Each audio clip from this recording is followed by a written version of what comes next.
Čau lidi, já vás k tomu mýho prvního videa na tom channelu. Ty, co mě znají a jsou tady z minulého channelu, tak určitě víte o co go. A protože jsou tady noví, tak zkrátnu, že jsem Tomáš a tady si představím Tom. Natáčím videa z mýho života, teďka nemyslím daily vlogy, ale myslím tím taky day vlogy, když to tak řeknu. Zkrátnu, že natáčím různý zajímavý místa, jak v Brně, tak i klidně někde jinde. Tak jsem si říkal, co nejlíp vyjádří moje jméno na YouTube. Nepravý jméno. Zkrátnu, že Tomáš mi přišlo taky moc měkký, tak jsem si radši dal jenom Tom. Nejspíš jste si všimli mý grafiky kanálu, taky to divný logo a má být spojení písmen T, O a M. Ale plánuju ještě nějaký jiný, protože to je taky moc složitý a zvláštní a prostě úplně se mi to nelíbí. To byla taková ta nejrychlejší a nejhezčí možnost dělat nějakou dobrou grafiku. Jediný, co vám teďka můžu říct, tak na týden teďka odjíždím někam, kde vlastně budu dělat vlogy, ale vydám je až teda přijedu.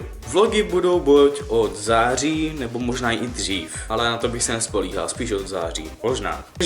Takže to je všechno, dejte like, odběr a těším se na vás u dalšího videa. Zatím čau.